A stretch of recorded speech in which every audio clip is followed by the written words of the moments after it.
Bu taraf köftenin malzemeleri, bu tarafta ıslama sosumuzun malzemeleri. Hemen köftemizle başlayalım. Ben kasaptan kıyma aldığım zaman hep böyle 250 gram ayırtırım. İsterseniz siz de böyle yapabilirsiniz. Çok daha rahat edersiniz. Buzluğa koyduğunuz zaman hepsini birden çıkartmanız gerekmez. Verilen tariflerde ıslama köftenin kıyması için dana döşten yapılıyor diyorlar. Biraz daha insaflı olanlar hem döş kıyması hem de kaburga kıyması kullanmalısınız diyorlar. Oysa ki işin doğrusu restoranların söylemediği hayvanın hemen hemen bütün bölümlerinden belirli oranlarda kullanıyorlar. Ben oranları yarım kilo üzerinden vereceğim. Daha fazla yapmak isteyenler oranları çarpabilir. Kıymanızın 250 gramını kaburgadan alıyorsunuz. Diğer kalan 250 gramını 75 gram kol, 75 gram but, 100 gram da döşten alıyorsunuz. Daha önce verdiğim köfte tariflerinde döşle kaburganın aynı olduğunu iddia eden arkadaşlar oldu. Hatta iddiayı da bırakın, saygı sınırını bile aşanlar oldu. Oysa ki döş kaburganın alt kısmı daha yağlı olan tarafı, üst kısmı ise kaburga kıyması yapılan tarafı, bütünü ise kafestir. Bilmeyenler için umarım açıklayıcı olmuştur. Hala iddia eden kasaplar olacak. Biliyorum, bana bile yapmaya çalışıyorlar. Herhalde tam anlamıyla açıklayabilmişimdir. Yarım kilo kıyma için bir soğanım var. Bunun 35-40 gram olması gerekiyor. Koray 5 gram 10 gram oynarsa ne olur? Hiçbir şey olmaz arkadaşlar. Ama ben size doğrusunu göstereyim de. 33. Tamam. Kabulümdür. Ekmek içi kullanıyoruz. Yarım kilo için 25 gram olması gerekiyor. Ama burası 28 gram. Olur. 5 gram 10 gram. Bunlar sorun değil.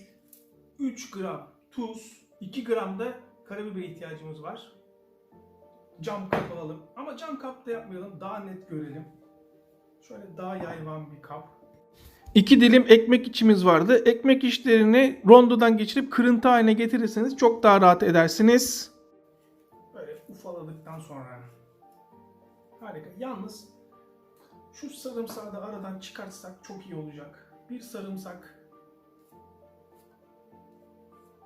Kolay ezebilmek için tuz. Hemen. Bir çay bardağın 1/3 kadar su. Suyla sarımsağı iyice birbirine yedirin. Hemen soğanı da rendeleyelim. Sarımsakları suyuyla birlikte bulamaç haline getireceğimiz ekmeğimize katalım. Normalde bu ekmek içini soğanı kıyma ile birlikte kıyma makinesinden geçirmek lazım. Fakat herkesin evinde kıyma makinesi olmadığı için malzemeyi böyle sanki kıyma makinesinden geçiriyormuşuz gibi kıvama getiriyoruz. Sonra kıymaya kattığımız zaman ise tamamen pürüzsüz içinde kayboluyor. Sadece tadı kalıyor. Tuz, karabiberimiz. Tuz ve karabiberden başka bir şey girmez. Yeni baharatlerin olmaz. Bilginiz olsun. Yaklaşık 10 dakikadır yoğuruyorum. Esasında Sakarya'nın içinde, Atapazarı'nın içinde bile birkaç şekilde tarifte değişiklikler gösterilebiliyor. Bazı yerlerde ekmek yerine mısır unu kullanılıyor. Bazı yerlerde sarımsak hiç kullanılmıyor. Yeni nesil ıslama köfteciler eskiler gibi köftenin oranlarına sadık kalmıyor. Sadece döşten yapabiliyorlar. Sadece kaburgadan yapabiliyorlar. Ekmeği 2 kere ıslatmıyorlar. Bakın görüyor musunuz? Hiç ekmek kalmamalı. Soğan kalmamalı, sarımsak kalmamalı. Çok iyi yoğurmak lazım. Şöyle ince ve oval olmalı. Avucunuzun içine alıyorsunuz. Ve bu şekil bastırıyorsunuz. İnce ve oval. Tamam. Bunu hemen streçliyoruz. Benim zamanım yok, hemen yemek istiyorum diyenler 3-4 saat bekletirse kafi. Ama eğer bir gün bekletirseniz çok daha lezzetli bir köfte yersiniz. Islama köfteyi ıslama köfte yapan yanında ıslak ekmek sunulmasıdır esasında. Bunun için de kemik suyuna ekmek batırmak gerekir. İnanılmaz uygun fiyatlıydı. 7-8 liraydı. Ben de ilk defa bu markayı kullanacağım. Hem de hep beraber test etmiş oluruz. Islama sosumuzu yapmaya başlayalım. Islama sosu için 2 yemek kaşığı tereyağı ihtiyacımız var. Sahura da çok az kaldı. O yüzden biraz acele etmem lazım. Zamanım çok kalmadı. Şimdi Ne psikopatsın diyorsunuz değil mi Koray? Savurda ıslama köfte mi yapar mı insan yemek için? Ben yaparım. 3 yemek kaşığı zeytinyağı. İsterseniz ayçiçek yağı da olur. Daha yağım erimeden yarım tatlı kaşığı tuz, ama tuz opsiyonel, herkesin miktarı değişebilir. Fakat bir tatlı kaşığı dolu dolu kırmızı toz biber zorunlu. Yağ erimeden beraberce eriyene kadar yediriyoruz kırmızı biberimizi. Bakın daha yağ erimedi, görüyor musunuz? Beraber yediriyorum. Hiçbir pütür kalmadı. Bakın önemli nokta bu. Söylediğim gibi kemik suyunu daha önce bu markayı kullanmadım. Yalnız bunlar hazır kemik suları değil. Bunları 24 saat pişiriyorlar. Evde yapılmış gibi orijinal. Bakın üstünden de anlayabiliyorsunuz. Fakat bunda 2 su bardağı kemik suyu kullanacağız. Fakat yoğun olması lazım. Daha açar açmaz gördüm ki yoğun değil. Ama fiyatı yüzü gözü hürmetine ön yargılı olmayalım. 2 bardak kemik suyu. Normalde restoranlar ekmekleri bayatlatmak için 2 gün bekletiyorlar. Eğer elinizde bayat ekmek yoksa ya da beklemek istemiyorsanız benim yaptığım gibi ekmeğinizi böyle kızartabilirsiniz. Kas katı olmamak şartıyla. Bu arada sosumuzun kıvamına da şöyle bir bakalım. Normalde ekşi mayadan yapılmış baston odun ekmeği kullanıyorlar. Hatta karı fırınlarda pişmiş. Ekmeklerimin 2 tarafı da kızardı bu arada. Alabiliriz. Ama zaten bu yemek Boşnak ve Makedonların, yani Balkanlardan göç eden insanların bayat ekmekleri kullanarak kemik sularına katık yapmasıyla ortaya çıkmış bir yemek.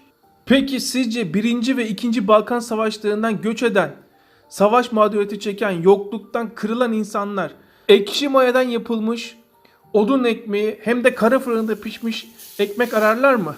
O yüzden evinizdeki bayat ekmekleri gönül rahatlığı kullanabilirsiniz. Ama tabii ki ekşi mayalı olursa daha lezzetli olur. Buna saygı duyuyorum. Tarifin içinde biraz tarih dersi, tarih bilgisi gibi oluyor ama sıkılan arkadaşlar muhakkak oluyordur. Ama konu konuyu açıyor. Ne yapalım? Bu arada biberlerimizi de katalım. Biberlerimizi kızartalım. Bibersiz olmaz. 2 dakika içinde köftelerimi çeviriyorum. Bakın gayet güzel bir iz vermişiz. Ben döküm tava kullanıyorum. İsteyen teflon tava da kullanabilir. Bu köfteler normalde kömür ateşinde piştiği için evde en yakın döküm tavayla oluyor. O yüzden döküm tava kullanıyorum. Artık siz de bir döküm tava alın. Yani şöyle bir döküm tava en fazla 100 liradır.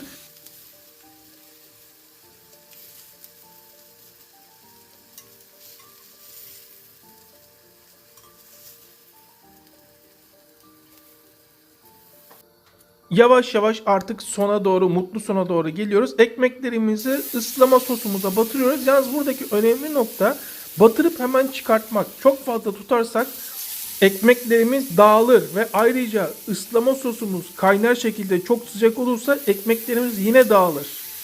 Ekmeklerimi çevireceğim zaman tavam döküm tava ve tırtıklı olduğu için bir tahta kaşık yardımıyla çeviriyorum. Yapışan yerlerini kurtarmak için.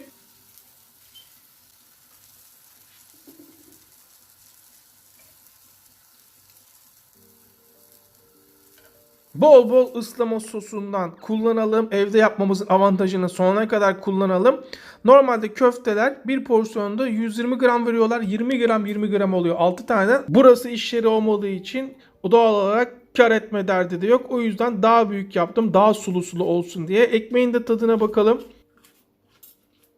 Sesi duydunuz mu? Kıtır kıtır.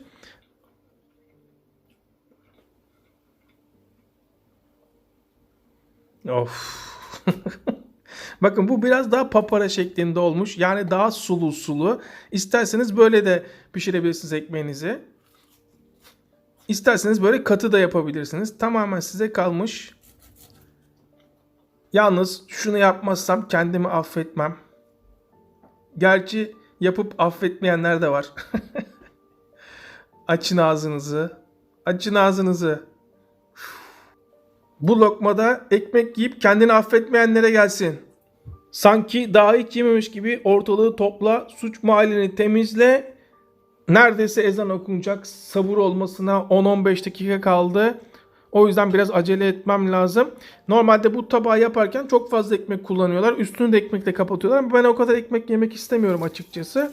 Siz isterseniz öyle de yapabiliriz. Et suyuna gelince beraber tadına bakacağız demiştim. Bu et suyu fiyat olarak çok iyi. Çorbalarda, pilavlarda gönül rahatlığıyla kullanabilir. Ama bu ıslama köfte için uygun değil. Daha kıvamlısını almak lazım. Biraz daha pahalısını. İzleyip abone olmayanlara sesleniyorum. Her canlı eninde sonunda bu kanalı tadacak. Boşuna geciktirmeyin. Hepimize yine sağlık. Tekrardan selamlar.